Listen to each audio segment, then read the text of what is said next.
Meeting will please come to order. This is a regular meeting of the Board of Trustees of the Village of Wilmette. I now ask the clerk to please call the roll. Trustee Sullivan. Here. Trustee Vero.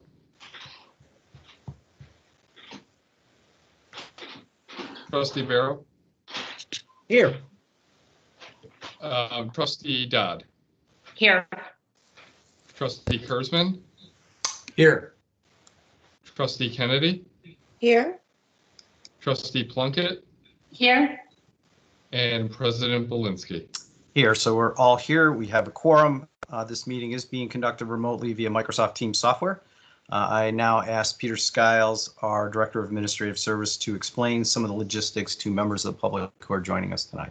Thank you, President Belinsky. Okay, so everybody should have joined the meeting tonight as we begin here muted. And when President Belinsky calls for public comment, those joining us with the Microsoft Teams client can toggle their own mute status by clicking on the microphone icon on the meeting toolbar, which should either be up towards the top right of your screen or down in the bottom center, depending on what device you're using to join the meeting tonight.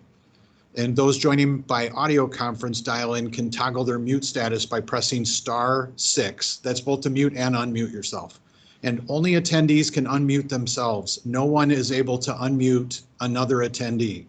And in the event of technical difficulties tonight providing your commentary, you can always head over to the YouTube live stream that will be discussed here shortly. Put your comments in there and a staff member will read them back into the meeting. Thank you. Thank you, Mr. Skiles. For those watching this video in the future, the state of Illinois is currently under a gubernatorial disaster proclamation, which was issued by Governor J.B. Pritzker in response to the coronavirus global pandemic. And as a result, all in-person village governmental meetings have been canceled. However, the state amended the Open Meetings Act to permit electronic meetings of governmental bodies like the village board during a gubernatorial disaster proclamation. So we are conducting our business tonight in full compliance with the provisions of state law.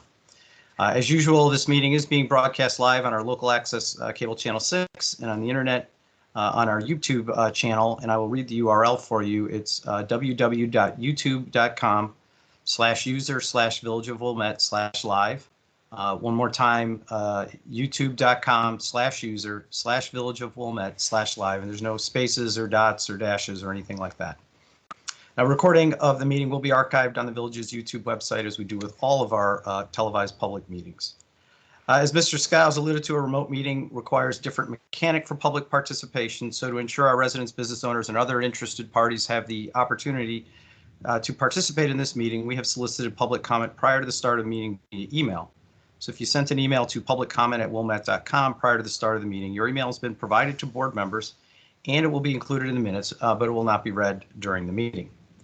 Members of the public who are watching the broadcast can participate during our designated public comment periods by submitting comments through the YouTube live chat feature. And as Mr. Skiles said, a member of the village board will read your comment to the village board. I'm sorry, a member of the village staff will read your comment to the village board.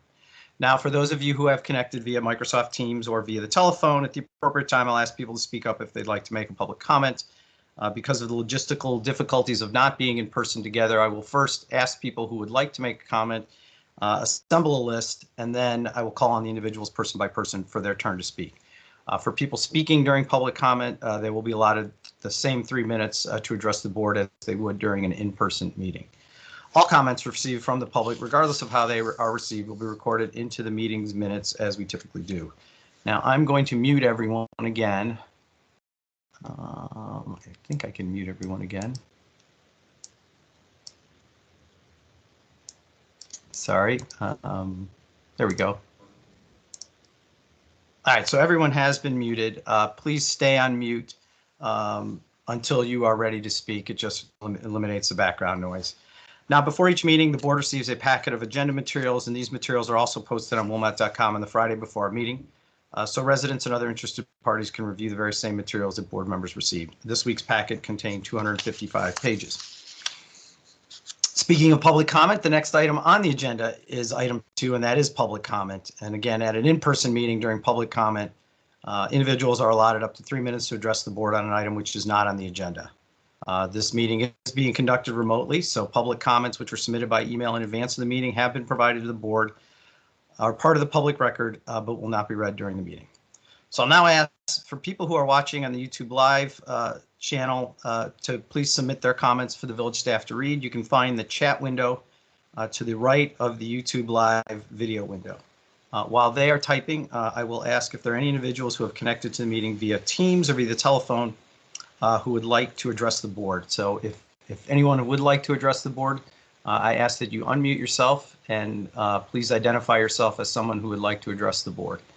It doesn't look like anybody's dialed in Hello. on telephone, but if Mark? someone is on the phone, you have to hit *6 as well.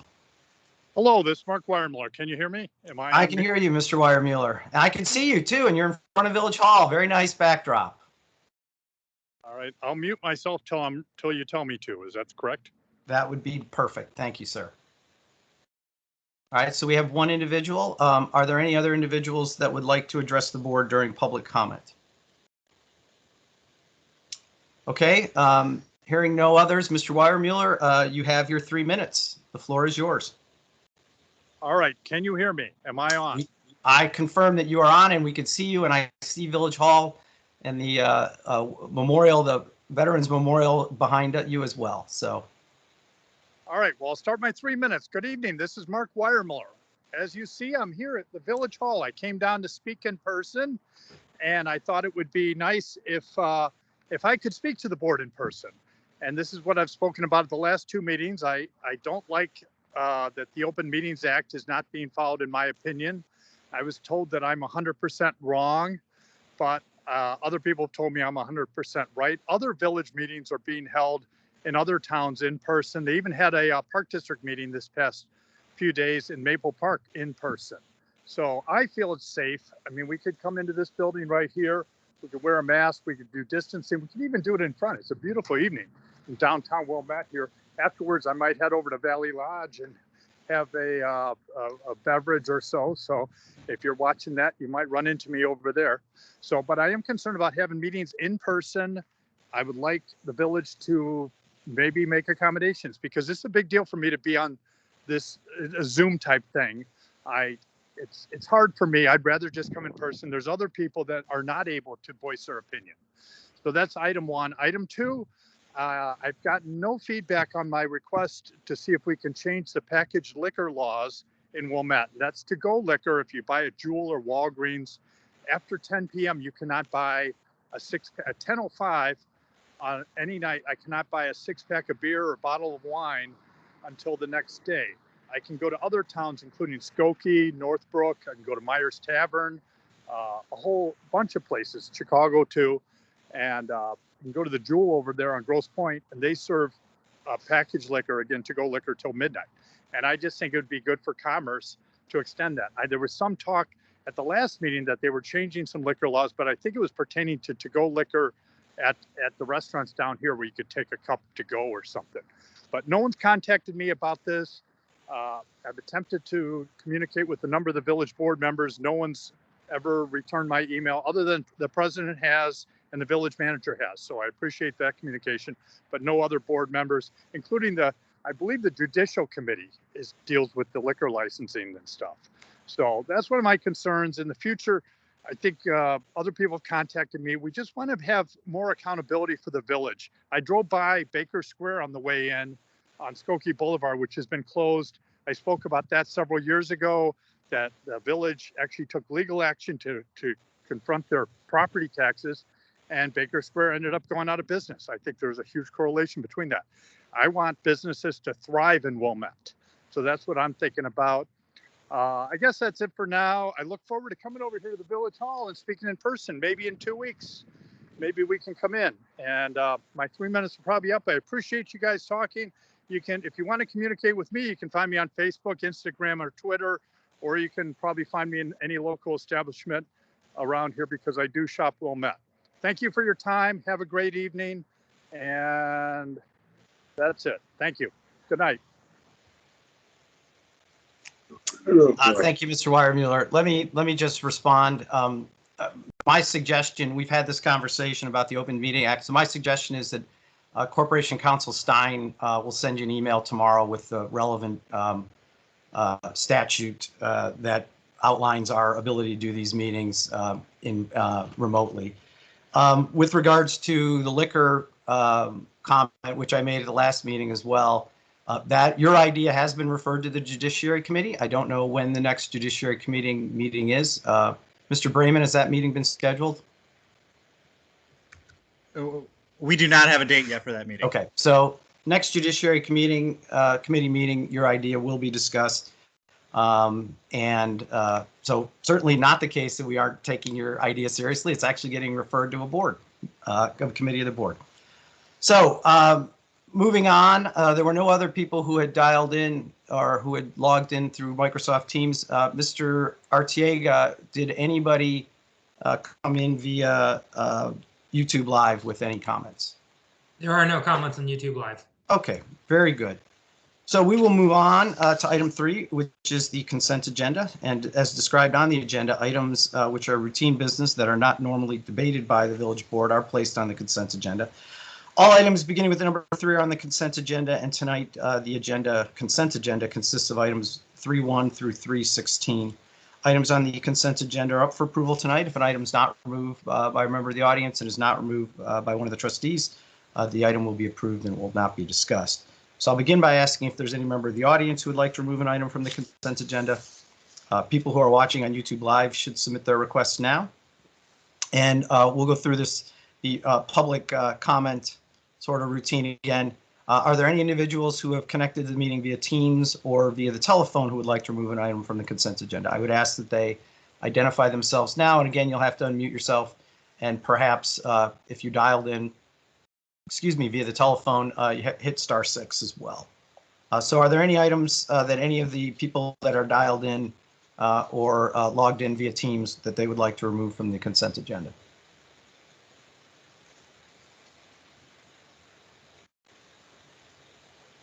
Okay, hearing none, we'll go back to see if there are any requests via YouTube Live. Mr. Artiega, any requests via YouTube Live? No requests on YouTube Live.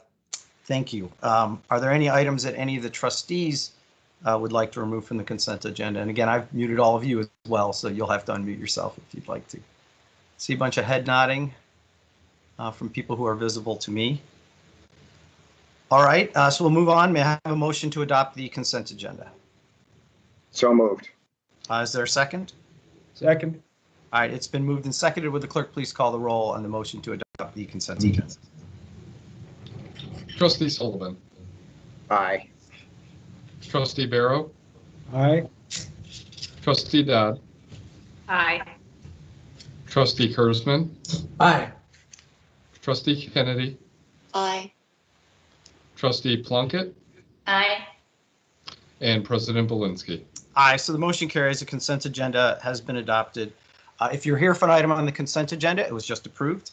And I'll clarify for people who are watching tonight, all of the items beginning with the number 3 again have been approved, and that includes Land Use Committee item number 3.3. So if you were here for that item, it was just approved. There'll be no further discussion of those items or any of the other items on the consent agenda, so you're free to log off or hang up, but of course, more than welcome to stay for the rest of the meeting. Mr. Weyermuller, I'm just going to give you a heads up that you're broadcast on my screen. I don't know if you're being broadcast on local access cable channel 6, but just so you know that your video may be visible to many people. Okay, we will move on to item 4, which is the report of officers. And the first item is item 4.1, introduction of Martin Wolf, who is recommended for appointment to the Plan Commission. I thought I saw Mr. Wolf's name on the participant list. Mr. Wolf, if you would unmute yourself and introduce yourself to the board, that would be wonderful. Yes, Mr. Belinsky, Martin Wolf here. I'm a longtime resident of Wilmette. I have served on the Appearance Review Commission for many years, some years ago, when that was first inaugurated, if you will. I'm a practicing architect in the city of Chicago. I've been involved in many large-scale, small-scale, etc. projects. Note of interest, I actually designed the addition to the Veterans Memorial out in front of Village Hall. So I've taken a very active interest in Wilmette over the years, and I'm very delighted to be nominated for the Plan Commission. Be very happy to serve. Are there any questions for Mr. Wolf? No, I just want to say that, thank you for agreeing to serve. There's a lot on the Plan Commission's plate coming up, and an architect with your experience, not only as an architect, but in sort of the types of projects that are very relevant here, your voice will be a very important voice on the Plan Commission.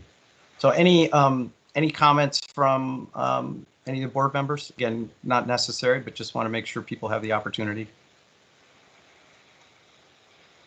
Well, thank you very much again, Mr. Wolf, for agreeing to serve. And your, I will go, there are a number of other recommendations on the agenda, and I will go through the process after we work through all of those. So thank you, sir. Thank you.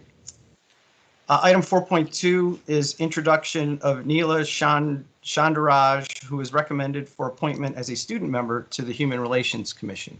And I see Nila's name in the participant list, so if you would unmute yourself and introduce yourself to the village board and to the community. Hi, can you hear me? I can hear you. Hi, my name is Nila Chanduraj. I'm a sophomore right now at New Trier. I'm 16 years old, and I'm really excited to serve on the Human Relations Committee. I'm a generation immigrant here. My dad came here from West Africa. Both my parents came from low-income neighborhoods where they grew up. I'm part of the LGBTQ community, and I'm just very excited to meet all of the other people on the Human Relations Board, and hopefully my insight can be of some help to the community. Thank you very much. Thank you for submitting an application. Your input is welcome. That's why there are student members. So hopefully you will find it an enriching experience as well, and get as much out of it as the community gets from you. Any questions or comments from any of the board members? Okay. Thank you very much. And I will, as I said, we have one more, and then I will talk about the process so you can all listen in and understand the process from here. So the next item is item 4.3, which is introduction of Chloe Molines, who is recommended for appointment as a student member to the Human Relations Commission. Now, let me see if I see her in here. I do. Okay, so Ms. Molines, if you would unmute yourself and introduce yourself to the board and to the community. Hi, everyone. I'm Chloe Molines, and I'm a sophomore at Loyola Academy. I'm really excited to be on this Microsoft Teams meeting, and I'm really honored to be recommended for the Human Relations Commission. A little bit about me, I guess. I am on Loyola's Student Council, and I'm pretty involved in, I guess, sort of their human relations sector. I want everybody to feel welcome in Wilmette, and I want everyone to feel welcome in my school. So I'm hoping I can give some insight and make Wilmette a more inclusive place. Thank you very much. Again, thank you for volunteering. As I had mentioned to board members previously, it was my intention to appoint one student from New Trier and one student from another school that serves Wilmette students, so that the other schools felt that their participation was desired, and that they would continue to send us candidates for these positions. This is the student role is a one-year role, and then there will be new students that will be appointed every year to the role. But we appreciate the students are very busy nowadays. I know I have a daughter who is a high school student, and taking time out to do this is wonderful. So we appreciate that. Are there any other comments that any of the trustees would like to make? And then I will run through the process that lays ahead for the appointments. President Belinsky, I'd like to just make a quick comment. Trustee Dodd.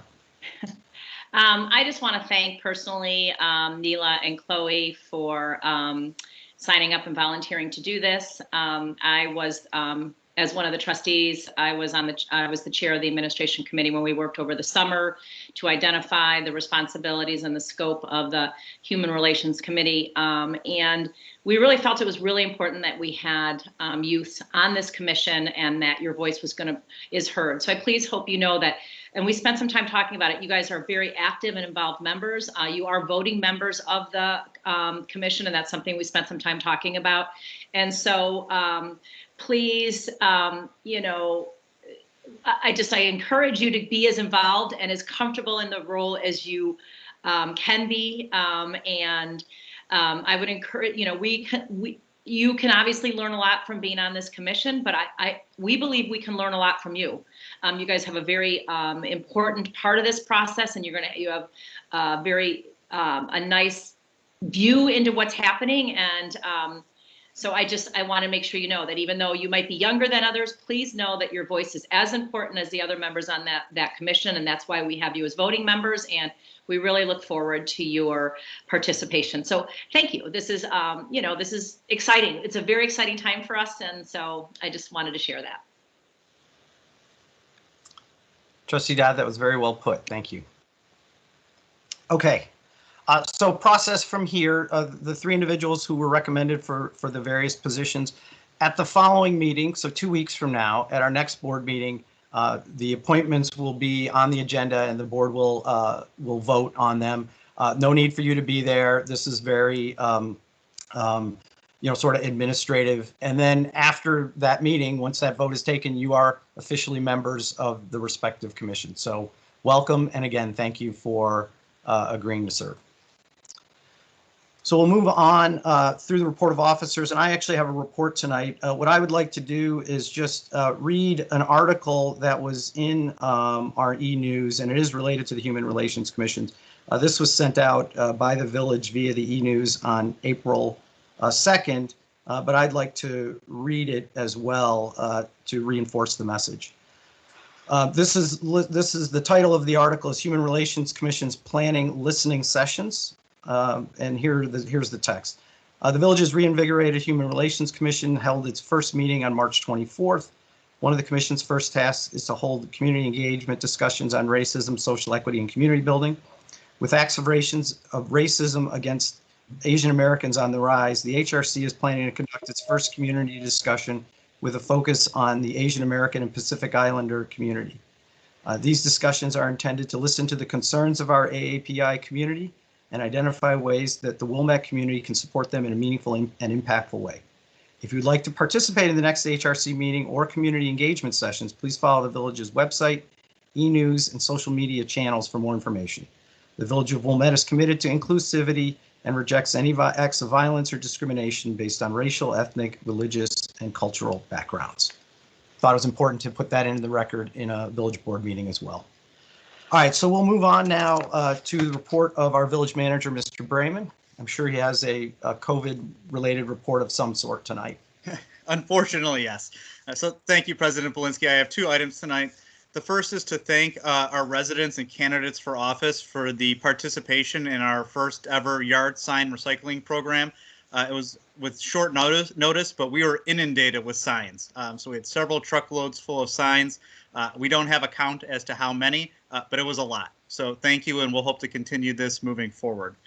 Secondly, in regards to the pandemic, we continue our effort to vaccinate as many individuals as we can over at New Trier. From Friday to Friday, over a 7-day period, this past Friday to the end of this week, we'll be vaccinating over 4,000 individuals in partnership with New Trier High School and our neighbors along the North Shore. And I do want to especially thank Jewel Osco. Today's event, where over 1,000 individuals were vaccinated, was sponsored by Jewel. And also to thank a couple members of our staff who've been putting considerable time into this effort. One being Deputy Fire Chief Rob Brill, who's been at nearly every vaccination event and coordinating paramedics amongst the team of 12 municipalities, and Assistant Village Manager Eric Hallgren, who is also at most events, but also doing a ton of behind-the-scenes work to make sure every event is staffed with the volunteers we need, to make sure all of our registration slots are being filled, and coordinating with municipalities across the area who are participating. So they're doing great work, and we're going to keep going as long as we're able to in partnership with Cook County and Jewel. Thank you. Thank you, Mr. Brayman. And next report is from our Corporation Counsel, Mr. Stein. No report, Mr. President. Thank you, Mr. Stein. Next item is item 5, which is the report of the Liquor Control Commissioner. There is no report tonight. And we'll now move on to the standing committee reports, which is item 6. The first one is item 6.1. That's the Land Use Committee. That is Trustee Barrow. All items are on the consent agenda. Next up is 6.2, the Finance Committee. That is Trustee Kennedy. Tonight we are going to have a discussion about the reserve policy for the general fund and the sewer fund and the water fund, I guess. So Thank you, Trustee Kennedy. Yeah, I think we're turning it over to Mr. Brayman. Yeah, so I'm going to introduce it. Eric is going to pull up his slides and walk us through the presentation. So I'm really excited for this presentation tonight. This is something I know that's been important to the board over the last several budget cycles, especially this past fall as we approved our 21 budget. And the Finance Committee's done some really great work on this. This is just the first step in a multi-step process as we work through our reserve. I think we all acknowledge that our reserves, particularly in the general fund, have grown over time to a point where we need to bring them back down, and we need to invest those dollars, whether it's in infrastructure or pensions or other important needs in our community. So what we're asking the board tonight is to reach consensus that the policy as recommended by the Finance Committee makes sense for us moving forward. And then once we have a policy we all agree upon, the staff will then present to the board over the summer, leading into our capital improvement discussions, various options, essentially a menu of ways to spend down that reserve in the general fund. And for example, we've already reached out to our actuary, and Melinda's working with them to provide different funding scenarios if we wanted to increase funding to the pensions on a short-term basis, to understand the impact on our funding ratio, on our tax levy, and our future funding contributions. We're also working with our engineering team on several different scenarios and how we can utilize excess reserves for our infrastructure. So there's a lot of exciting options and decisions we have moving forward, but tonight's discussion is really focused on the policy, and then we'll move on to the implementation side of that later this year. So with that, I'm going to turn it over to Eric. Yeah, and let me just add, this is almost like a committee of the whole meeting here. I mean, obviously we're all together. It's a public meeting. You know, this is intended to be a discussion among board members, as Mr. Brayman said, to reach consensus and provide direction to the staff.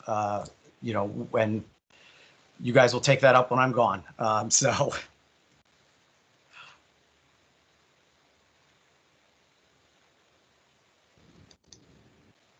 as Village Manager Brayman laid out, there have been 2 discussions previously at the Finance Committee level regarding the reserve policy.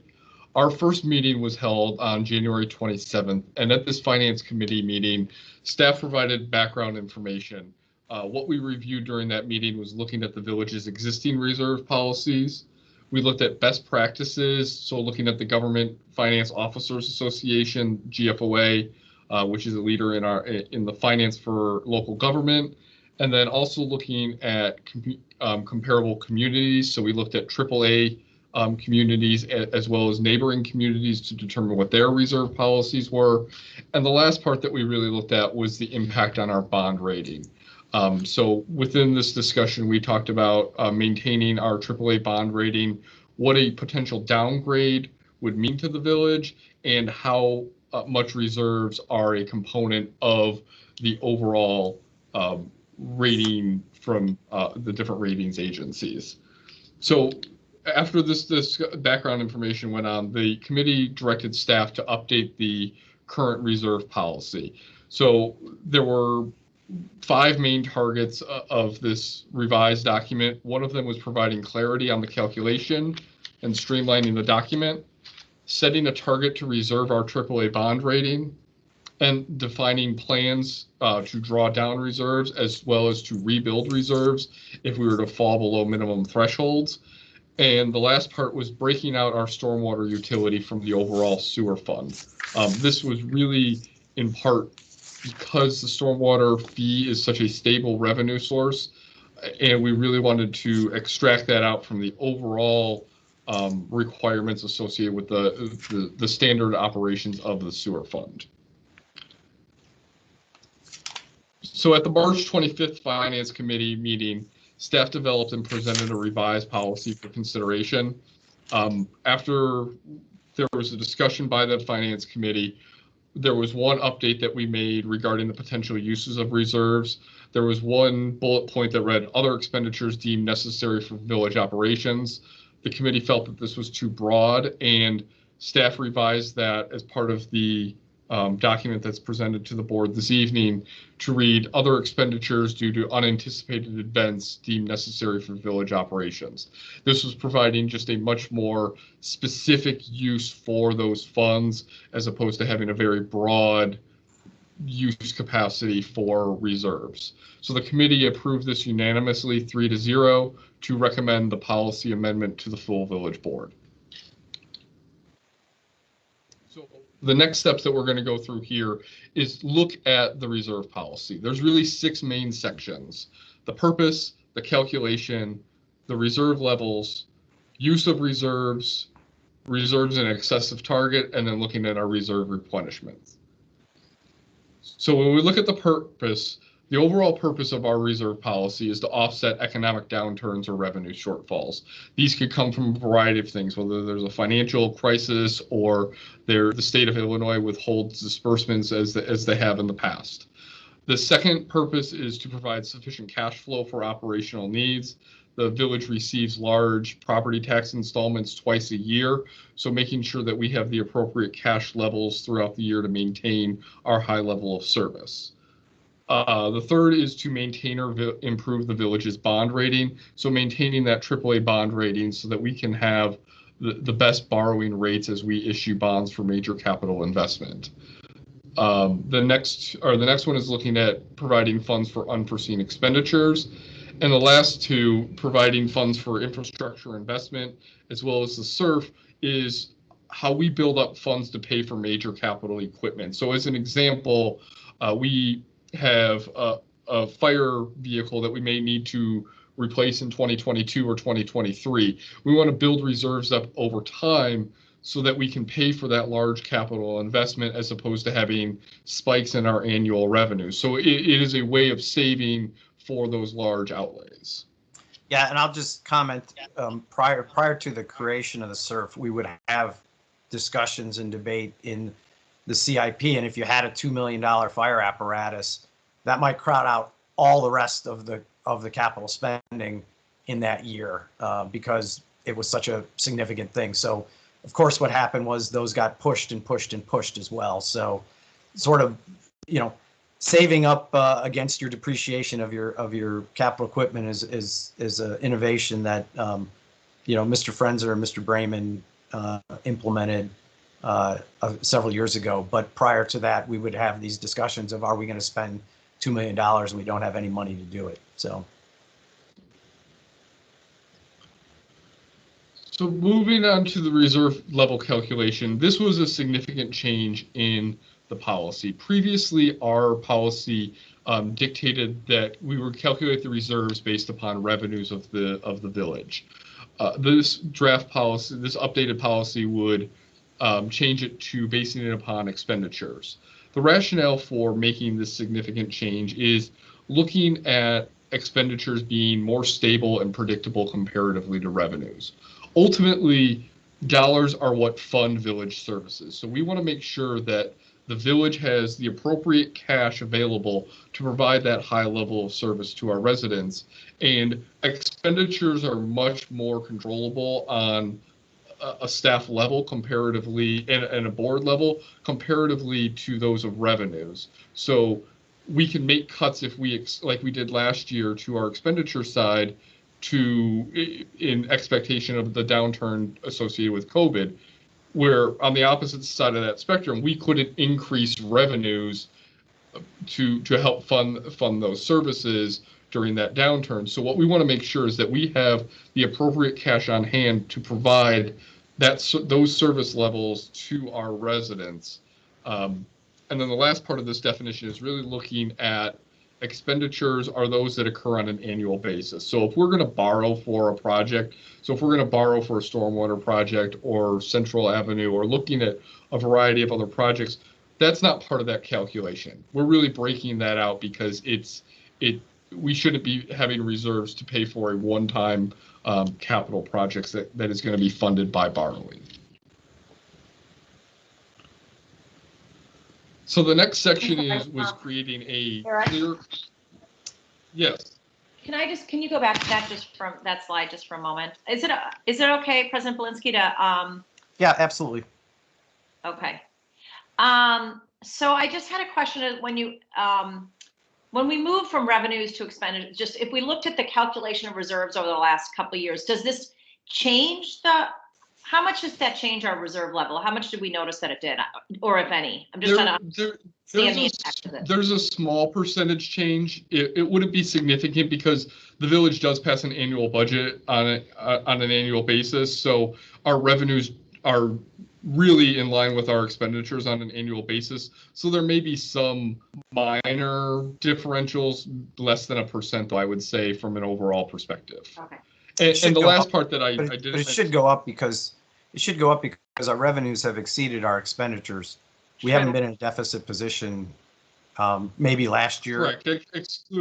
Excluding our 2021 where we had less revenues because of COVID, but in the past we have had excess revenues on the general fund side.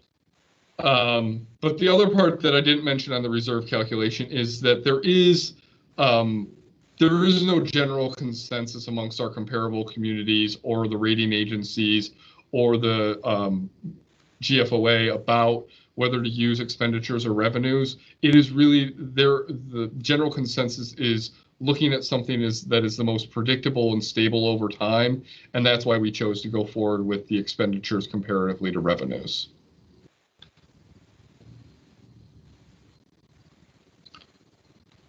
So moving on to the next section, we attempted to do here was to provide a streamlined view of the reserve calculations and the percentages. We focused on the three major operating funds of the village. So looking at the general fund, the water fund, as well as the sewer fund. So for the general fund, we set a minimum reserve level of 25%, which is 1/4 of the year. And then we set a target of 30%. And this was really in line with discussions that we've had with Moody's in the past on the rating for the rating agencies for our bond rating of keeping our target reserve level at a higher level. And then looking at the water fund as well as the sewer fund, we looked at a minimum reserve of 20% and a target of 25%. Now, part of the reason that we have why they're set there is we have our significant portion of our expenditures are associated with debt service. So we want to make sure that we have the appropriate coverage for our debt service on an annual basis. But looking more specifically at the sewer fund, it got broken into two parts. So excluding stormwater utility expenditures, our reserve is at 20%, minimum is at 20, and our target is at 25%. And then our stormwater utility expenditures, we're looking to hold a 5% target. And this is really aligning with our expected loss in collection on an annual basis. So making sure that we have the appropriate cash flow for our debt service for the stormwater utility. Mr. Hallgren, a question. Are these targets, the targets that we're minimums and targets that we're currently operating with, or are these new for the going forward and being suggested? So for the general fund, it is a change. Currently, I believe, I'm not going to get this 100% correct, but I believe that our current language for the general fund is that it is the 2 times the expenditure, the difference between revenues and expenditures during the first 2 months of the year. Mm-hmm. So what we want to, and that roughly equates to between 10 and 15% as a minimum reserve level. So we are bringing the minimum up significantly for the general fund to 25%. For the water fund and the sewer fund, they are fairly commensurate with our current ranges. We've just changed the language slightly to say a minimum and a target versus somewhere between 20 and 25%. So those ones are fairly equivalent, but the general fund that bottom has been brought up significantly. Well, and some clarification there. we have been operating in a situation where we're far above that minimum. And so we've been focused on what sort of more like the target or maximum should be. That minimum predates my service on the board. And my recollection from conversations with Bob Amoruso, our prior finance director, was that the reserve level, because at that time, a good chunk of our revenue was property tax, which, like the stormwater utility, is very, very consistent, and water bills, which again is very consistent, sort of overall. The thought was really that our reserves were solely for the purpose of cash flow concerns in case, like, our property tax levy was late, and to cover that part. There really wasn't a rainy day element of the reserve levels like, the rating agencies want and we think are prudent. Mr. Brayman, is that all? Everything I say makes sense to you? Yes, that sounds correct. So I can't even tell you what year, Trustee Barrow, that 2 months of operating, deficit was put in place. Good. Thank you all. You guys, I'm sorry. This So is the next, Trustee Dodd? Yeah, I apologize because I Go lost ahead. everybody for a little bit. I don't know. So I had a question actually on the previous slide that that's right when I lost everybody's connection. The reserve levels or the reserve level Reserve level calculation? calculation. Okay. It's just a question in terms of the policy. Obviously the draft policy talks about changing the method for calculating reserves from revenues to expenditures. Does the policy get into the detail of what expenses we are including in the reserve calculation? Does it get to that level of detail so that there's no confusion? Like you indicated, we wouldn't be including like the engineering dedicated allocation. So I'm just curious so that it's clear to any new board member or whatever. Does it get into that level of detail? Or does it not? it does provide guidance. It does provide guidance on what is included for annual operating expenditures.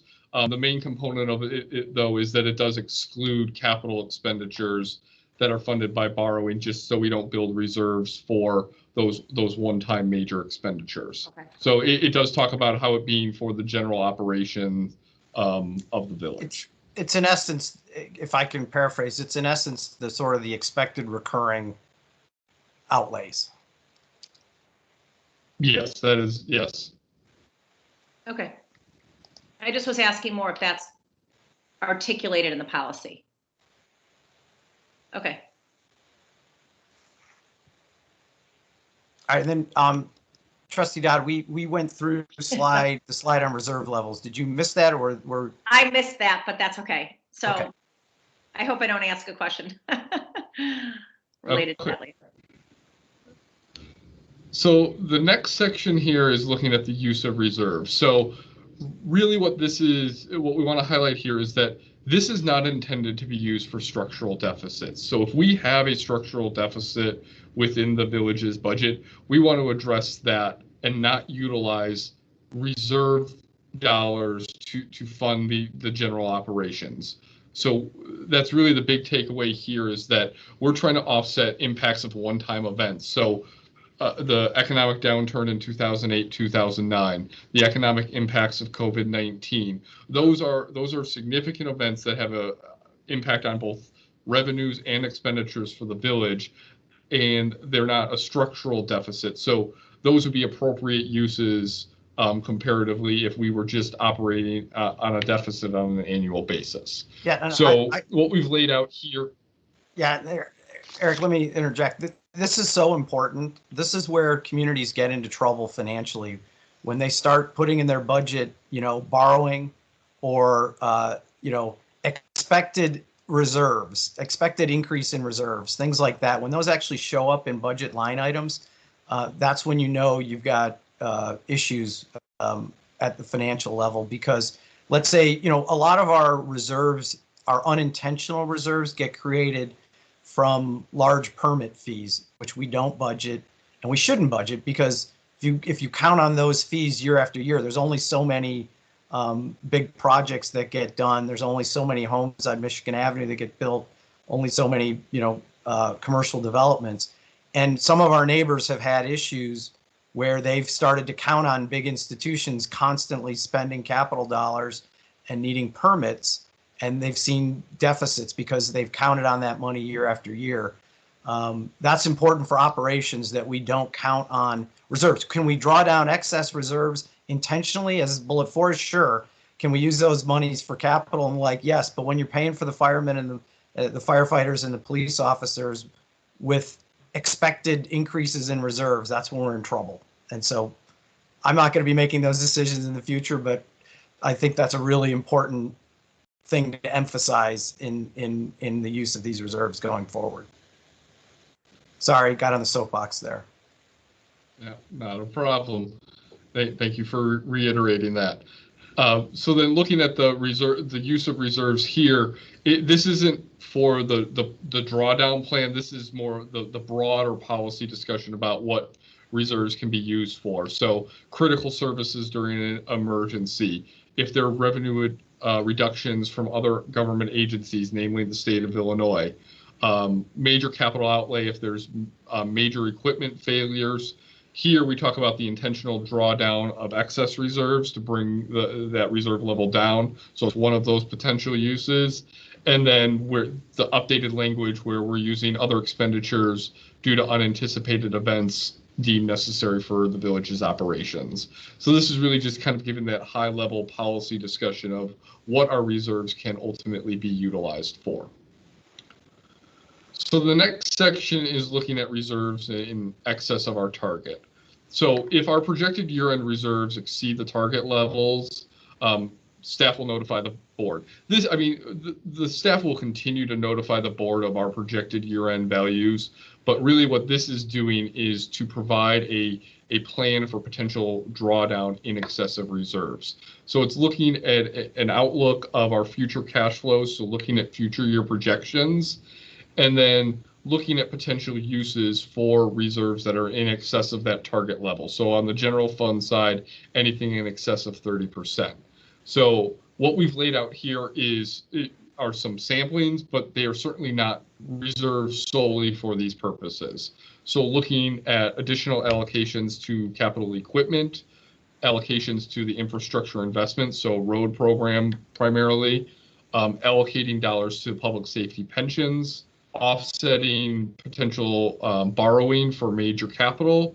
And the last one is looking at a review of potential revenue offsets. And essentially what this is saying is that, and I'll use the stormwater utility as an example, is if we want to draw that down, essentially we don't need to increase the rate as much as expected. So the rate for the stormwater utility could potentially be lower if we want to bring down if we want to bring those reserve levels down. Mr. Hallgren, a question, please. When would you expect that the staff would be in a position to know whether the projected year-end reserves exceed the target by that percentage? Describe the timing during the course of a year when that conversation likely would occur. So we start to receive preliminary actuals for the prior year starting in the month of February, and we continue to go through the audit process during the next several months. I think that our plan moving forward is that we would have something potentially in early to mid second quarter of each year to look at a potential, to look at that drawdown plan. So it would work in somewhat right before we start to have, or in concert with our capital expenditure discussion, so that we could have a conversation about allocating additional dollars for roads, allocating additional dollars towards capital equipment. So it's kind of a prelude to that capital discussion, but it's also going to run a little bit concurrently with it. Thank you. Wouldn't we also have a pretty good sense if we had some sort of unusual revenue item, so a large permit or something like that that wasn't budgeted, if our reserves are running close and Melinda updates the projected numbers, throughout the year. So it's not, Trustee Barrow, I don't think it's a trigger where you just like flip the switch and all of a sudden there's a big announcement. Presumably the board is in the loop as on this topic through the course of the year as well. Mhm. Yeah, very similar to last year's discussion where we were going through and giving updates throughout the year where our reserve levels are at. We expect that those types of conversations will continue into the future. So I don't think there's going to be significant surprises, but I think our intent here is at a certain point to provide kind of that new starting point for the reserve levels as compared to what may have been presented in previous budgets or the prior year budget. Those discussions that we had over the course of last year, those were monthly. Every month we looked at, where we were and where we projected we would be. And are you suggesting, President Polinsky, that we'll have perhaps that same degree of understanding going forward? Well, first off, that degree of understanding going forward is up to the board, which will not include me and the staff. But I do think during COVID, we were hyper focused on monthly numbers, seeing where sales tax and the like were coming in.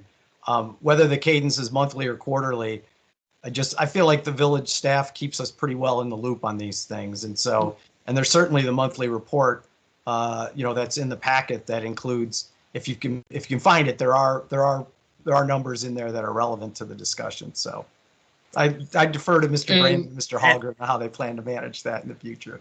Yeah, I think, regular financial updates is something that's important that we keep doing, whether it's monthly or not. I think that's a discussion for the Finance Committee later this summer when we talk about financial reporting. But at a minimum, Melinda is going to continue to prepare her monthly financial report that's in the packet that has those reserve updates. So we'll be well informed in making sure that we're responding to a fluid situation as quickly as we can. So I want to follow up on Trustee Barrow's question just to make sure, because it's more about the process a little bit. So, the staff is to notify. I'll come back to once the staff is to notify the board once they believe that levels are above 5% or whatever. So once we have this policy in place, let's just assume we had the policy in place this year, just for lack of a better. And so staff becomes informed. Let's just say sometime in February, because we're starting to get a better handle on actual numbers. And and we see that we're at 40% or whatever. Okay. So we want to start to think about how we draw down. So when do we start the drawdown? I guess, when does the board make the decision in terms of where to draw down, and when does that occur? What is the process, I guess, in terms of timing of when that would occur? So I'm going to take this one. I think the answer is it depends. So the context and the circumstances of the situation will dictate, I think, what the board wants to do. I don't think we need to be held prisoners to the annual budget process. We can always amend our budget and add additional funds. Let's say, for example, adding money to the pension funds is something that can be done on very short notice. So that could be done sooner than, let's say, designing, $500,000 of additional road program. That may have to wait as we do our surveying and our soil samples and engineering design and bidding. So I think it depends on the situation, but the board will be informed early on about where we're at. And at the same time, we're not just going to come and tell the board we're X% over the reserves. We're also going to come to the board with some options to consider. And then the board will decide how fast to spend that down and the timing of that, depending on the circumstance. Okay. And then I just want to ask, I guess, the members of the Finance Committee, just for some background here, the decision around the time to kind of start to look at this is at 5%. I'm just curious from those that are was there discussions about it ever being higher or lower? Just kind of trying to understand how we got to 5%. This is Trustee Kennedy. I wouldn't say it's exactly arbitrary, but I don't know that there's a exactly right answer. And so it seemed reasonable that 5% is going to be a significant enough number that addressing it makes sense. You certainly don't want to address it if it's 1%, because frankly, that could fluctuate over the course of a year and disappear very quickly. But when you get up to something like 5%, it's probably a permanent increase in the reserve that's substantial. May not be 5% the whole year, but it's something worth thinking about. And I would agree with Trustee Kennedy. That was sort of my logic, is that gave enough of a cushion so that, because we do know that this ebbs and flows and there's timing differences, and, but if it's a sort of a consistent 5% over, we should know. But I think based on what, we've seen, especially over the last year between Melinda and Eric, they're very accurate on where our reserves are, but also the plan for how it's going to be spent and given back to the community. I would agree with what Trustee Sullivan said. And I would concur as well. I remember specifically Ms. Malloy talking about how, you're looking at the reserve level at a point in time, these things change. We have cash flows, we have other things. And so you can't, get so specific when you do that. And it seemed like a reasonable approach when we reviewed this at Finance. Okay, thank you. That was helpful. So on the opposite end of the spectrum from the drawdown of reserve levels, we're looking at a reserve replenishment plan. So this is in the situation where if our year-end reserves fall below the minimum threshold, staff will notify the board and will provide a plan to start building back up those minimum reserve levels.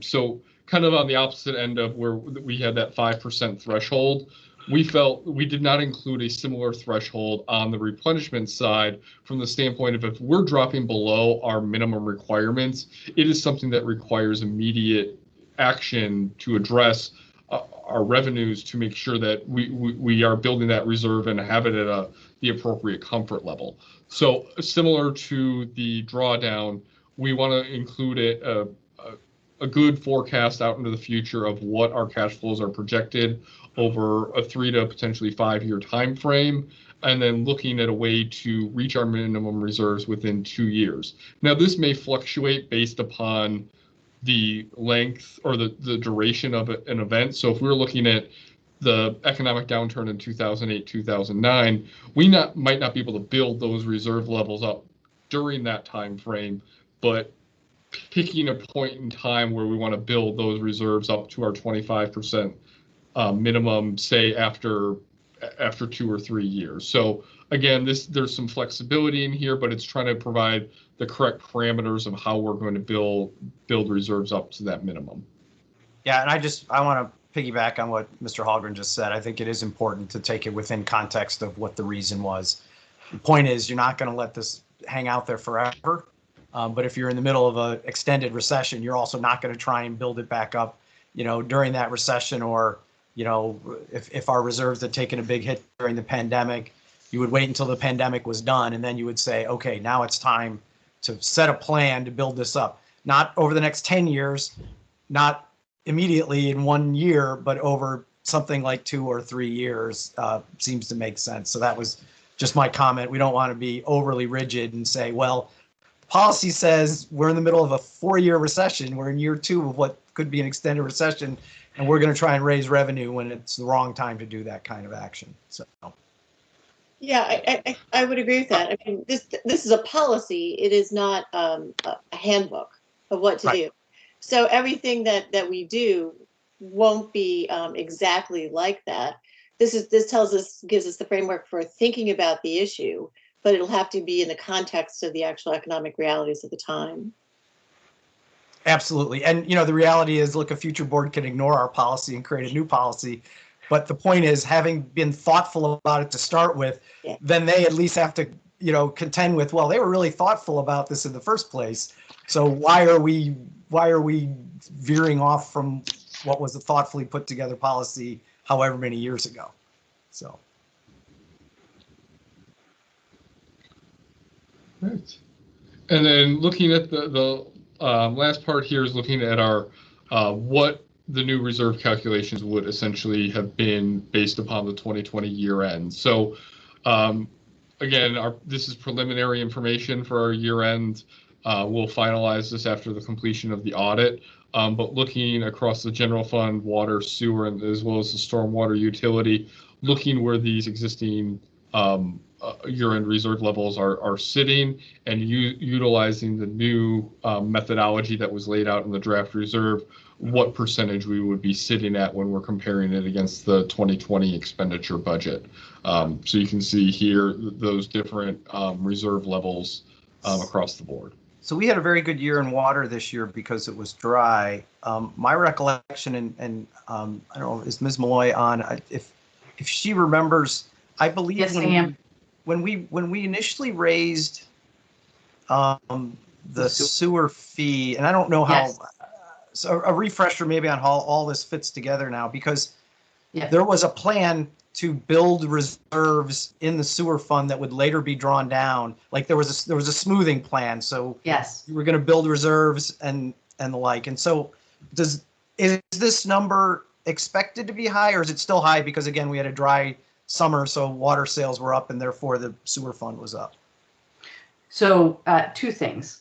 One is you are remembering correctly, President Belinsky, about how we layered in the two fee increases in the sewer fund as we issued the debt initially to fund the work that was done at West Park.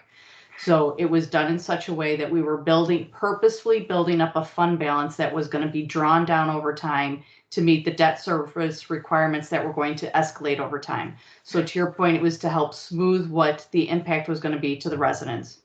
And we did this knowing that with the water and the sewer fund, there are fluctuations because of consumption. So we took some of those variables into consideration as we built those rate increases.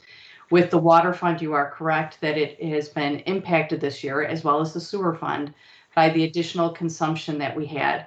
So one of the things that Eric has talked about before, and we've mentioned several times, this is a snapshot in time. It is how we think we are going to be officially saying that we finished out the year for 2020. We're going to be coming back to you with more information to show if we take this, as Eric had said before, the new starting point, and we look at some of the policy decisions that we have in place going forward. It's also debt service requirements that we have. I think if you look at this over a 3 to 5 year time frame, you will see a change that will happen in those percentage numbers that are before you. Right, and then you're reiterating what Mr. Hallgren said multiple times, that, you know, as part of the process, we're going to look out 3 years. We're not going to take a snapshot and say, oh, we got money, let's spend it, when the reality is that money was already spent on something else. In next year or the following year, it was already being planned to be spent. You are correct. Makes sense. Thank you, Ms. Malloy.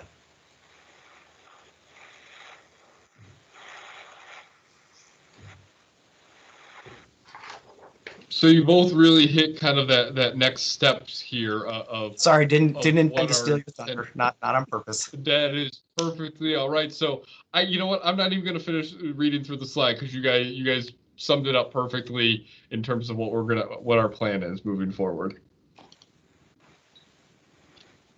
So with that, I mean, if there's additional questions, I think we will open to taking those. If not, I believe that this would be set for a vote for policy the next meeting. Is that correct, Mr. Raymond? Sure, yeah. If there's consensus and no major changes, I think we can bring it back, and approving the policy will be helpful, as we're going to be meeting with Moody's and issuing our debt coming up in June. I think they'll be pleased to see that we've thought this through well and that we've approved an updated policy. So I think that would be a good plan.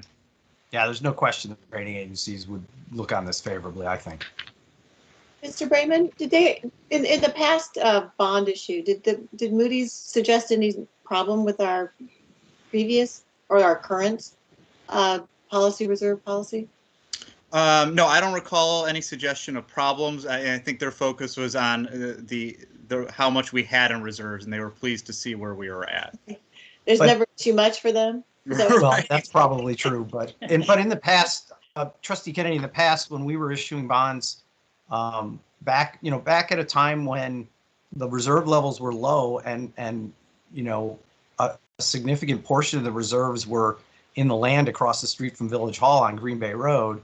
That was the only knock on us, the only knock that they were potentially thinking about not giving us the AAA in their report from Mr. Brayman maybe 6 years ago. Yes. Yeah. Something like that, was our reserve levels were well below the percentages that AAA communities have. So that was the only knock they really had on us years ago, and we've sort of covered that one with them. So. Yeah, and I would add, the rating agencies generally don't like to see communities spend down the reserves, but if we're doing it in accordance with our policy and on one-time expenditures such as pensions or infrastructure, then that makes sense to them. So that's another reason why we would want to approve this before we start spending those reserves down, so that the rating agency understands why we're doing so. Well, particularly if you're spending it on pensions, since that is one of the things that they added as a note of caution. So absolutely. Yes. And we're not alone in that respect, though. That's I understand all that. the communities around us and in the state. Correct. And just for a historical perspective, because I think we were talking about this in the finance meeting, was it 8 or 10 years ago that like the reserve level was, I mean, what were we hitting at the bottom? And it was not that long ago. Just to have an idea of how many years it takes, you know, that we've built the reserve since, I think, 2008, 2009. So, Mike, if you don't mind, I'll jump in on this one. So Trustee Plunkett, you are correct. There was a time where we had a fund balance in the general fund that was closer to a $2 million figure. And our reserve policy that we talked about before that looked at our lowest 2 months of the year in terms of revenue that's coming in, and making sure we had 2 times that amount in order to make our debt service payments. That's really what drove the policy that we had in place on the general fund. It was truly for cash flow purposes. And tying this into the conversation we've had about the rating agencies, although they did not hold it against us, the policy that we had in place, they understood it given where we were at with things. And again, we were not a heavily sales tax reliant community. Instead, we were property tax. So they could accept what we had. But again, they have their own matrix and their own way that they look at us, and they are always going to apply that to us. So I think the fact that we are amending our policy to talk about the fact that we have robust reserves in place right now and how we plan to draw these down, again, not to support our general operations, but for other purposes, that's where I think they will see that as a credit positive for us. And if I could just add, at the time when we had about $2 million in reserves, that was at the depths of the Great Recession. And it was a scary time because we didn't know if revenues were going to continue to decline and if we'd be able to meet our payroll. I mean, it was a real concern at the time. And a couple of years after that, we also were in the red in the sewer fund and had to transfer money from the water fund to cover our debt service. So we are in a much better position now. We know we need to do some work to get it back to the numbers we should be at. But we were not always in this fortunate position. So it's a strong point to start from. This is the good reserve problem to have, not the bad reserve problem to have, right? Absolutely. Yeah. Mm-hmm. Okay, questions for Mr. Hallgren, Mr. Brayman, Ms. Malloy? I have one more question. Well, first, I just want to thank Eric and Melinda and Mike and the finance team for looking at this, because obviously this has been a lot of work, and I think it's really great for us to start to have a policy, to revisit the policy and things like that. So in terms of next steps, the only question I had was just, I think, and this was something I think that came up in our previous discussions on reserves. So I think it would be helpful to ask the finance committee, or maybe this is a presentation to the board, which is, it would, in addition to, figuring out how we want to draw down the reserves, I think it is the responsibility of the board to understand kind of how we got to this place a little bit. So to kind of look at how the reserve balance grew over the last 2 or 3 years and see if there's anything we should be changing in our budget process such that we could, so that we can be closer to what our target reserve balance is. So obviously it's our goal as a board to not budget such that our reserve balance grows to 40% or whatever. It's our target. It's our goal to budget such that our reserve is around 30% or 33% or 35 or whatever. And so I'm just wondering if that's something that we can ask maybe the staff to do or whatever, to just really understand what's happening between the time that we kind of finalize our budget in October, November, to the time that, the end of the year comes, that our reserve is often changing to what we were thinking it would be. Wasn't there a presentation in the first quarter this year on that, or am I imagining that? No, I believe there was. Yeah, so I think that's. But it didn't outline why. It only outlined the difference. I'm talking about. Yeah, no, and that could certainly be added, because you're talking about the time frame from when we finalize the budget with a forecasted year-end fund balance to truing it up to actual, and why there's a delta. Yeah, I'm just trying to, so we can understand why there's a delta, and if that would help us at all when we think about budgeting the next year, thinking about, well, could this change or whatever. And I would look at more than just 1 year too. I would look over the past 3 years or whatever, because if we look over the past 3 years, our final reserve balance has been different than what our estimated balance was in, October, November. Yeah, and I think part of it is also, look, the risks around budgeting are asymmetric. So the risk of coming in $1 million to the good is not the same as the risk of coming in $1 million to the bad.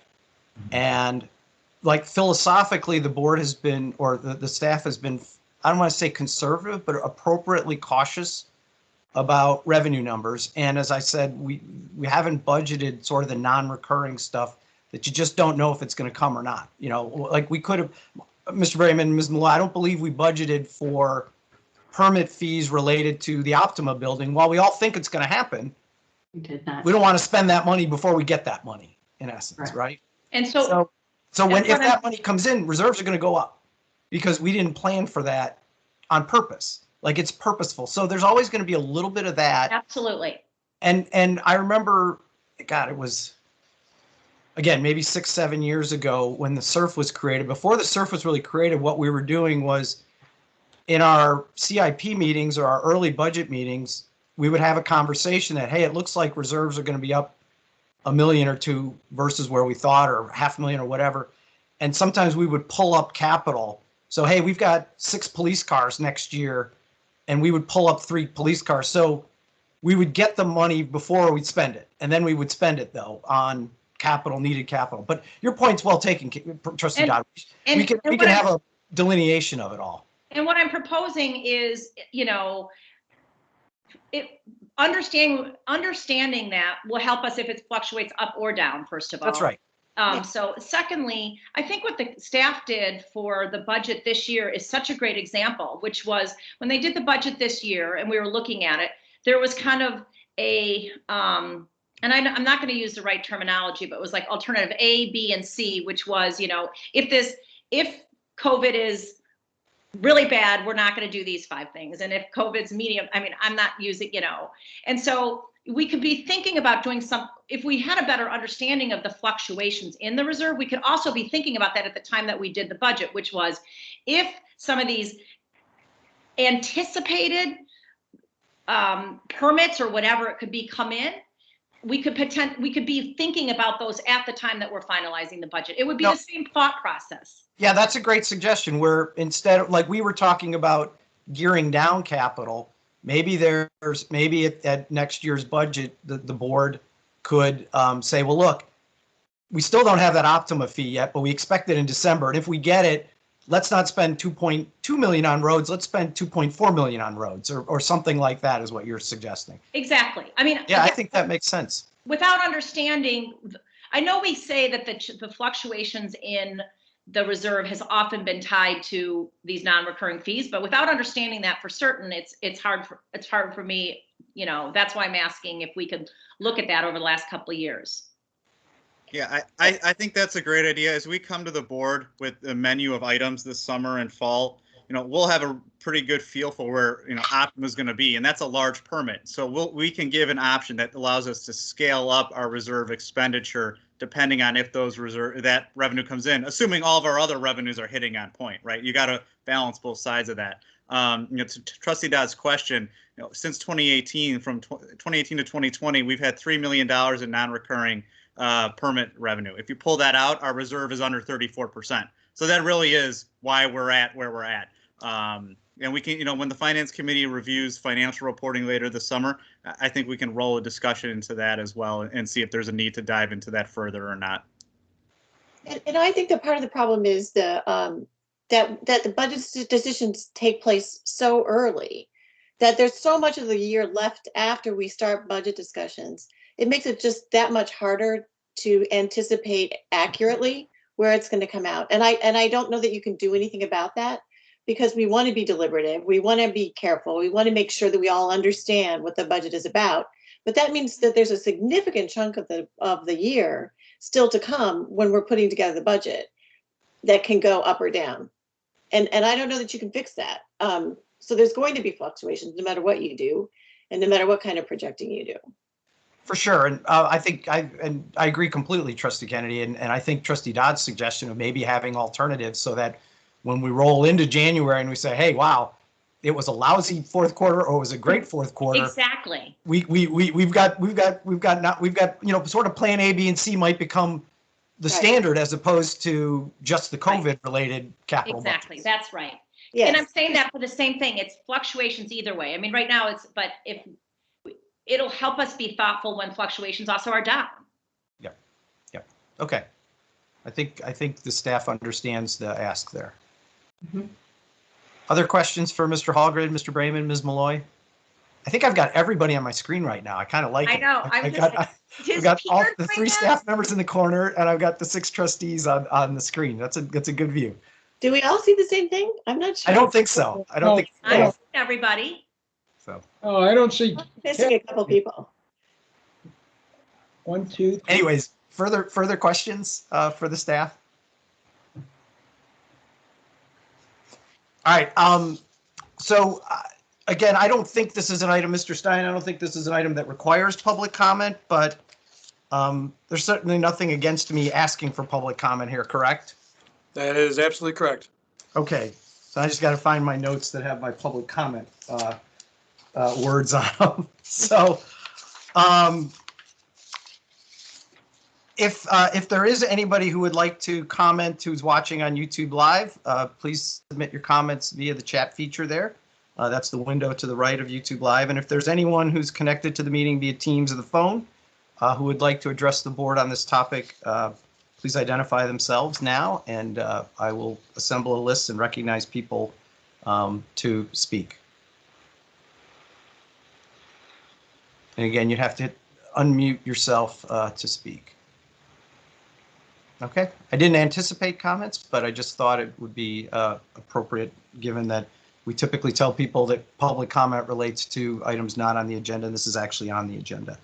Mr. Arteaga, was there anyone? Oh, if you talk, you're gonna wreck my perfect screen. But Mr. Arteaga, is there anyone who submitted a comment via YouTube Live? No, there are no comments on YouTube Live. Okay, thank you. All right, so I believe that satisfies this one. Is that Mr. Brayman, Ms. Malloy, Mr. Hallgren? Yes. Okay, so I will go back to Trustee Kennedy with the Finance Committee report.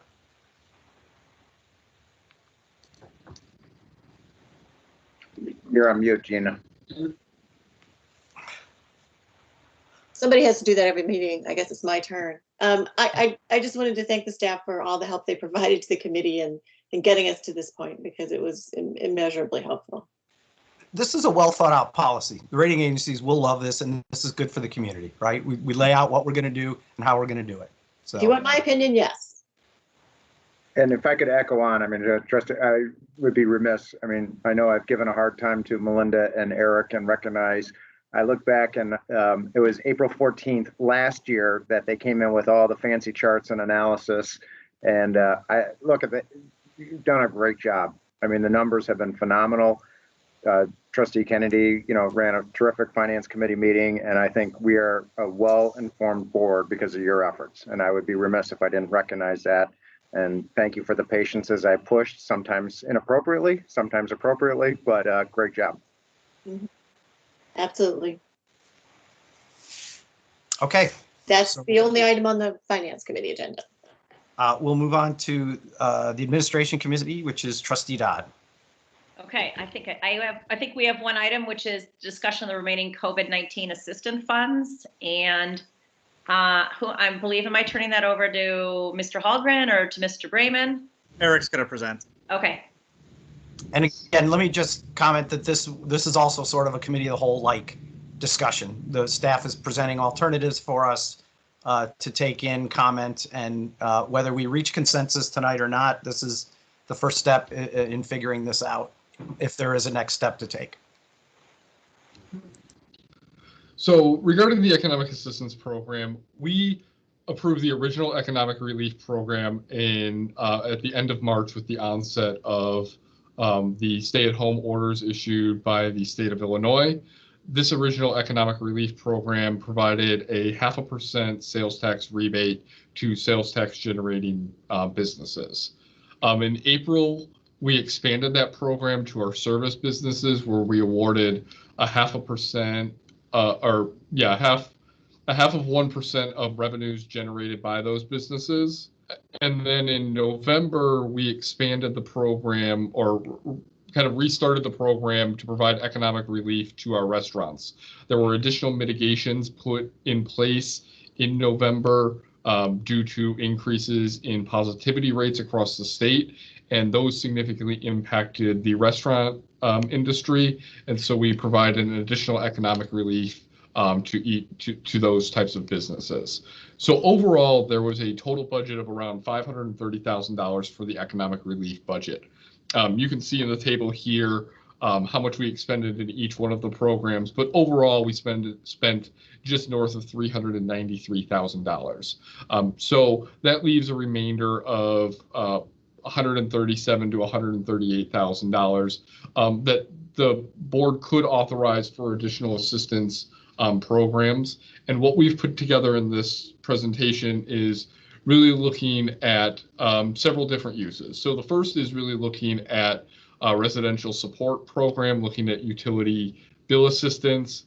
And then there are 3 business support options. So looking at a sales tax, non-restaurant sales tax rebate and service business program, a downtown business program, a liquor license reimbursement, and ultimately the board could also choose that there are no additional support programs, and that remaining 137 remains part of the overall reserves.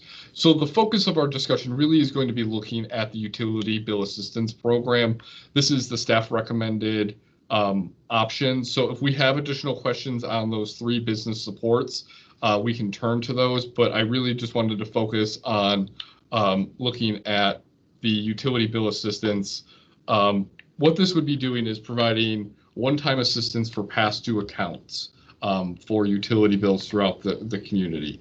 So there are timing requirements that would be associated with this. So it would only be accounts that went past due after the onset of the pandemic. So if there were pre-existing accounts that were past due and continued to be past due, they wouldn't be eligible. We also wanted to look at accounts that are greater than 30 days past due, realizing that people in that 0 to 30-day time frame may be in the process of paying their current bill. And then we wanted to set eligibility guidelines. So there's really 2 prongs to this that they could meet. The first is meeting income guidelines. So EHAP is the Emergency Housing Assistance Program. What this does is they use federal guidelines from the Department of Housing and Urban Development that set the area median income for different households. If somebody was sitting at 80% of that median income, they would be eligible, or if there were extenuating circumstances such as job loss due to the COVID-19 pandemic. So if somebody went on unemployment because of a job loss, they would be eligible for this assistance program. And the last part here is really just trying to draw what the maximum value of this program might be. Currently, there's 310 utility accounts that have an average value of around $485,000. Now, this total value of $150,000, all of these people may not be eligible They might not meet the median income requirement. They might not meet the job loss eligibility guideline, but we really wanted to set that top line of what we think the realm of potential expenditures in this utility bill assistance space is. So really wanted to leave it kind of at this point, unless there were for discussion, unless we wanted to have further discussion on any of the other three business assistance programs. But ultimately, this is the staff recommendation, and if the board concurs, to kind of focus our attention on this discussion. Yeah, let me just say on the business assistance programs, you know, I didn't think we had sufficient information to make a decision like that, given you'd want to know how their numbers came in the fall and holiday. I don't know if they were good. I don't know if they were bad. You know, the liquor license reimbursement obviously is restaurants generally, and those have been the folks that have got, or other big, you know, sales tax generators. Those are the folks that have got have received funds already. So we're sort of doubling up on the same group, whereas the staff's recommendation, the utility bill, is hitting a portion of our community that really hasn't received any assistance from the village through COVID. And so if, you know, that was at least my logic in sort of thinking, you know, leaning towards utility bill assistance if others found that compelling as well. And many of the trustees, I've muted you, so if you're like, I don't remember muting yourself, it's because I did it, so sorry. But when Eric was talking, I muted everyone. So I have a question on this, Eric, which is, I'm just curious of, you know, in a non-pandemic environment, how many typical accounts do we have in arrears? Like, is this 310? You know, I just don't know. Just Eric, right. Is it a lot, or would you like me to jump in on that one? Yes, Melinda, if you could, that would be fantastic.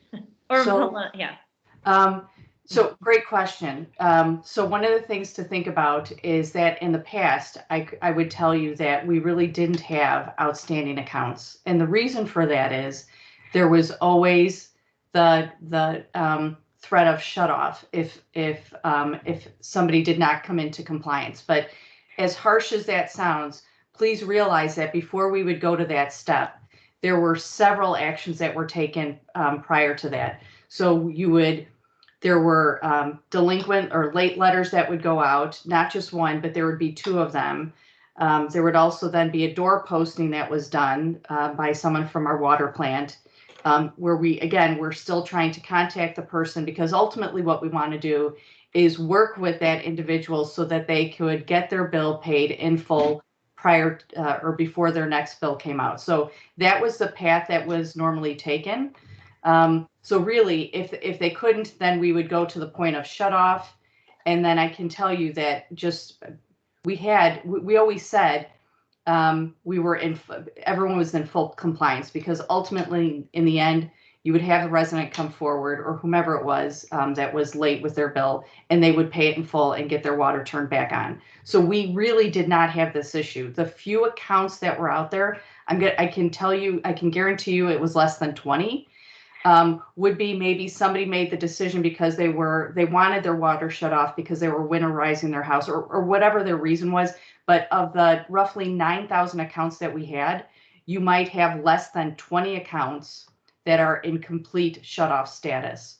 With the pandemic, we ended the program of shutting off an account back in mid-March of 2020. That's how this situation has now come to where we're at.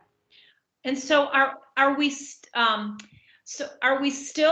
well, let me ask two questions. How, just roughly, do you know how many accounts on an average year are we sending, you know, we're getting to the second or third letter that we're sending them?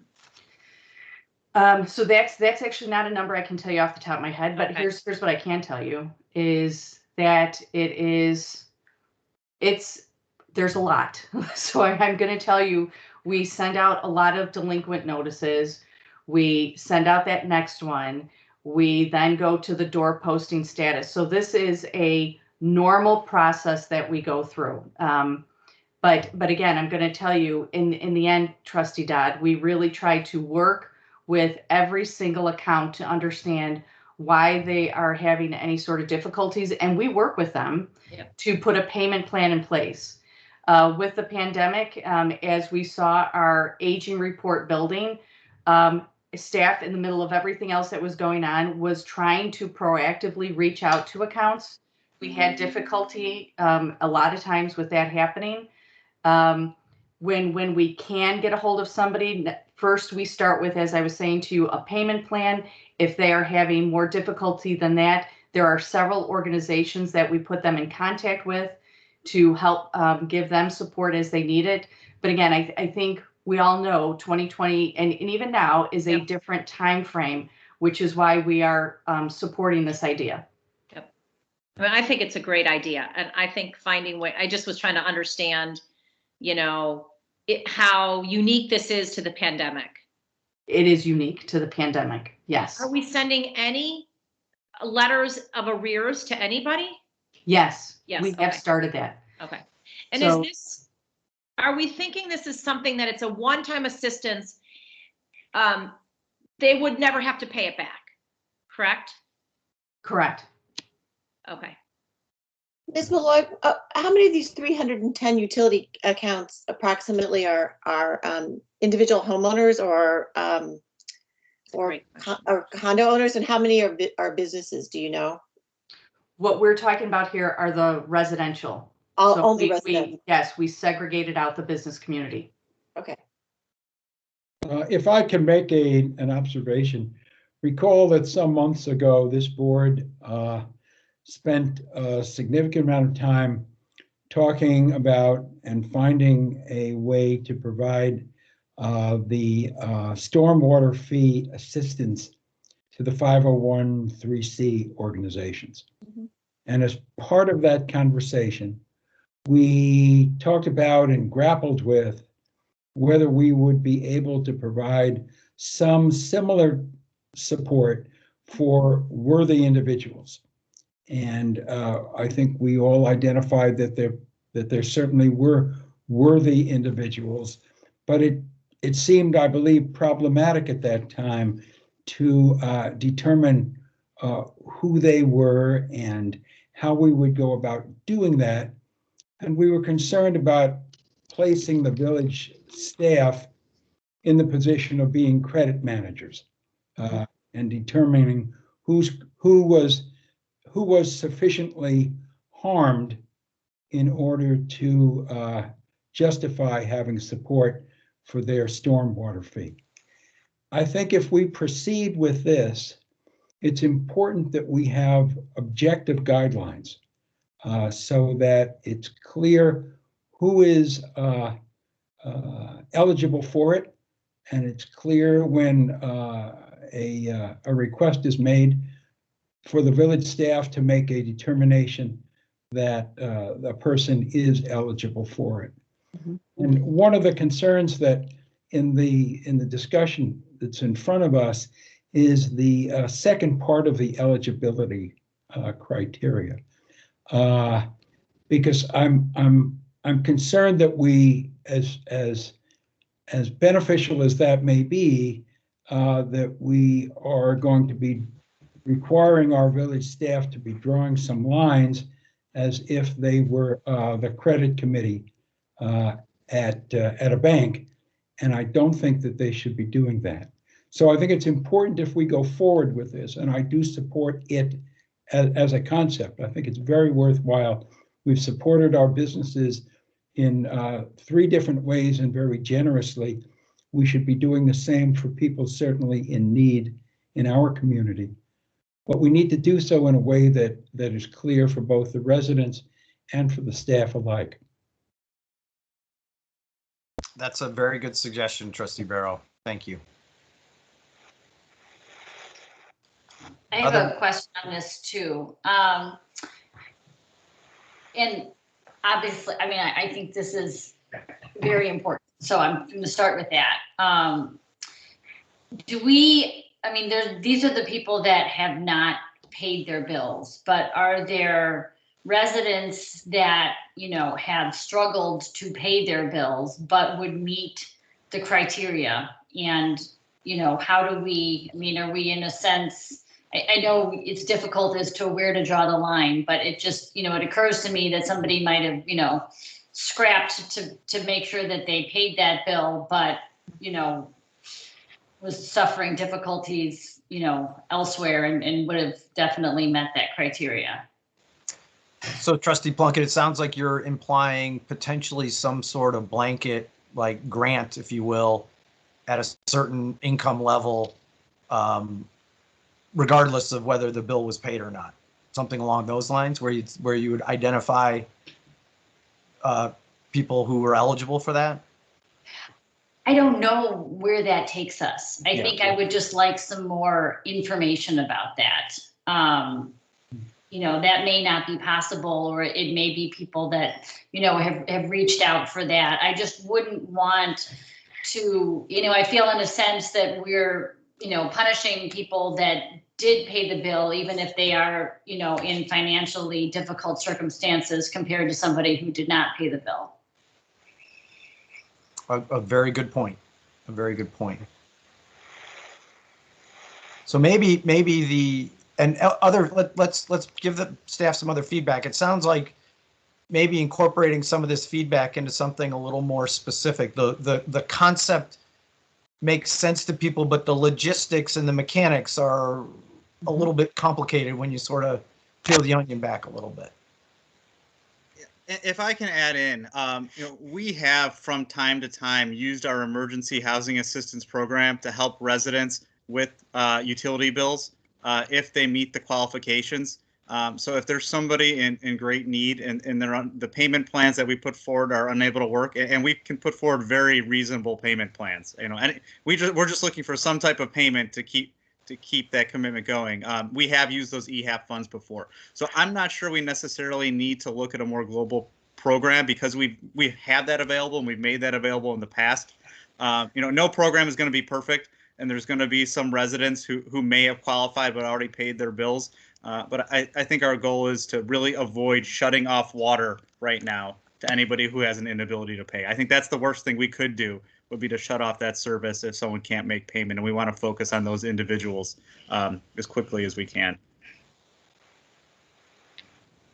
And so just to kind of piggyback on Trustee Plunkett's idea, if we just say we're not going to shut off people's water, we're just until, is that the same as this, or just, why not just say, I'm just trying to understand, why not just say that we're just not going to shut off people's water from now until the end of the calendar year or something? So I think that's why we find ourselves with $150,000 in uncollected bills, is because we don't have that out there for the individuals who can pay, but just aren't interested in making the payment until they absolutely have to. Okay, so this is okay. We're gonna find that we're not all $150,000 that's out there are individuals who qualify for the program, and that once we start actually posting the shutoff notice with the descriptor that says we have a financial assistance program, and if you qualify, the folks who don't qualify are then going to make payment. And do we think those people who aren't paying, do we think they have the means to pay? They're just not doing it? Is that because I think we want to be sensitive to, if somebody doesn't have the means to pay right now, we want to help them. Well, I would guess that because we've got this huge spike, that this is a very unusual kind of thing to have this many people who aren't paying. But this isn't just a reluctance to pay. This is a real event that has changed things and made a lot of people unable to pay. I'm sure there are always people who wait till the last minute, but this is an extraordinarily high number, and it suggests that there is more of a systemic problem here than just people would rather shirk their bills. I honestly do. I'll just chime in really quick. I think this question was sort of asked before, and I'm going to phrase it this way, and I don't mean this to sound as harsh as what it might be, but do we have frequent flyers? What do I mean by that? I mean, do I know every single cycle that there are certain accounts that I know are going to be the ones that are going to take it to that last moment? Yes, Okay. we do. And as we look at the list, I can speculate that we have some of those individuals on this list because they know that there is no shutoff that is occurring. But it's not 310 people. No. I do not believe it is 310 people. Okay. But there may be 10 or more people on the list whose names you recognize. I won't put a number on it, but I'm just going to tell you, I'm not going to be surprised when we find out that that's the case. Got it. And What is the plan for reinstating the shut-off policy? What is the timeline that you would expect that? And is this in your mind as part of the vision sort of a transition, or is that a separate determination? I'm just curious what you have in mind. So I think the shut-off policy would be reinstituted with the implementation of this program. So, we do need to start collecting those unpaid bills. So we go by cycle, and we would start, hanging door hangers, or we would maybe send out a mailer and say, hey, your water will be shut off by X date, but we have this financial assistance program in place. Please contact us, and if you qualify. But we do need to reinstitute that program because we need to make sure we're collecting our bills, because what happens is our other ratepayers end up subsidizing those who are not making payment, and we do need to move forward from that. If I could just chime in for a second, the plan was that we were supposed to start the shutoffs again this month. That's really where we were supposed to be at. And that this is why we're coming before the board with this, because the numbers that we're talking about and the amount of people that could be impacted and affected by this is substantial. But we had said all along when we stopped the program, at first we said we're not going to do any shutoffs. Then kind of as the year went on, as we kept looking at things and how maybe the economy might be opening back up, we had set a time frame of, I believe it was in the first quarter of 2021, that we were going to go back to our shutoff policy. So literally, we should have been shutting accounts off this week. Thank you. Too early to do that. Yeah, and I think just we have to recognize, because Senta, you went mute for some reason. Okay, I think we just need to recognize, I know how high our water bills were, and I think we've all experienced that. And it was kind of, partly because of the drought, also because everyone was home. And so, it was a difference. It was a substantial difference in those water bills. And I'm sure it hit people, just when they couldn't afford it. Well, this is also when we instituted the stormwater utility fee for most people. So you not only had the increase in consumption of water, which drove up the bill, but suddenly you have that stormwater fee on top, which occurs at just about the same time as this pandemic. So it's kind of a double whammy. Yes. Well, can I make the suggestion that staff incorporate some of the ideas here and come back to us with something a little more clear on some of the mechanics? And I think Trustee Kennedy might have said it, but I would tend to agree that maybe this is a summer, maybe this is a July 1 start, because we're really not quite out of this yet. And the unemployment numbers that were in managers' notes have improved quite dramatically, but we're still not quite out of this. So if staff can figure out a way to make it work, that this gets extended a little bit into the future, that probably it seems to make sense. And I think that's Trustee Kennedy. I think that you briefly said something like it seems a little early for that. I totally agree with that. And then there's always the possibility of additional bumps in the road. Withdrawing the J&J vaccine is certainly not helpful to getting people vaccinated and back to work. And variants aren't helping the infection rate. I think we've got still a whole bunch of unknowns and uncertainties that can slow down the progress of the recovery.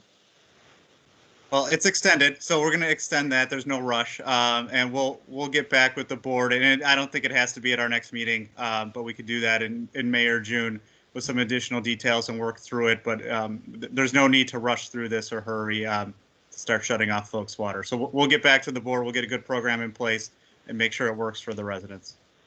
Thank you. I do think it sends a really good message from the board that, we've tried to do a lot for the businesses to keep them afloat, and they're obviously but so our residents are obviously as important. And so doing something for them, I think, is something we as a board should really be considering, or the next board that comes in should really be considering. So I want to make sure, I think we're all concurring that we appreciate the work you guys have done to kind of think about this and give us some ideas. And it's not necessarily that we don't want to do it. We just maybe think we have to wait a little bit. Yeah, and in waiting, we're not waiting to send the money out. We're waiting to shut things down. Exactly. We're not going to shut off We're anybody's not ready to shut things down right. And Exactly. so as part of reinstating, shutting it down, there's this financial assistance program for people who need the help. I think that goes hand in hand with also sort of a more compassionate way to get back to business as usual when it's the appropriate time to get back to business as usual. Well, in this financial assistance program that you're talking about, Mike, could we be using that? Could some of these residents be taking advantage of that now? And maybe in the next letter that we send to them, we promote that, or have we already done that? So our budget for that program is very small. And historically, we have not utilized it for utility bills. I approved a couple exceptions in the past year, given the circumstances. So, we could look at that program and what it's for. But we do use it when we need to. I think the budget's $3,000 out of the general fund. It's not nearly enough to cover. Yeah, that's the EHAP. That's the Emergency Housing Assistance Program, which is separate and apart from the regular housing assistance program. So. Okay. And I don't know what is, being discussed like in conjunction. I mean, obviously on the budget side, with the water fund, the village did really well, but it was because residents paid a lot more for water.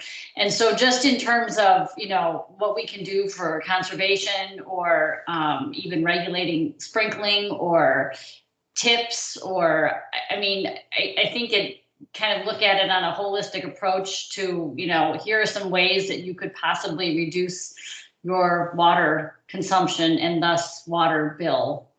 Would just, I think, be helpful from the village. Like not flush the toilet. I'm just kidding. I see Eric making notes. I wasn't going there, Kathy. I'm sorry, I couldn't resist. You said this is like the committee of the whole. I do think we regularly have some tips in our communicator, and we'll make sure that we can. And we work with Go Green on regular sustainability tips in our e-news, so we can touch base with them and see if they have some good tips for us to include. Yeah, we will certainly try to integrate some of that into our future e-news and social media.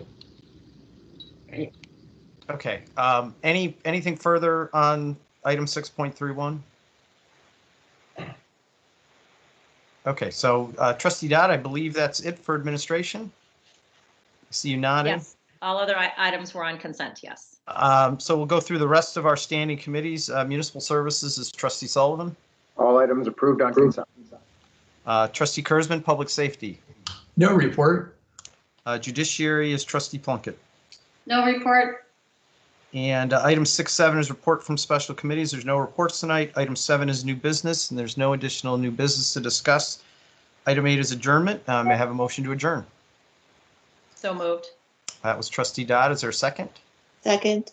And that was Trustee Kennedy. It's been moved and seconded. I'd ask the clerk to please call the roll on the motion to adjourn. Trustee Sullivan. Aye. Trustee Barrow. Aye. Trustee Dodd. Aye. Trustee Kurzman. Aye. Trustee Kennedy. Aye. Trustee Plunkett. Aye. And President Polinsky. Aye. So the motion carries. We stand adjourned. Thank you, everyone. Good discussion tonight. Thank you. Thank you. Good night, everybody. Hi, Stacy. That's okay. Bye. Perfect timing. Sorry. Take care, everyone. All right. See ya. Bye. It was literally just over. Sorry. Bye. Okay. See you guys. Bye. You fine.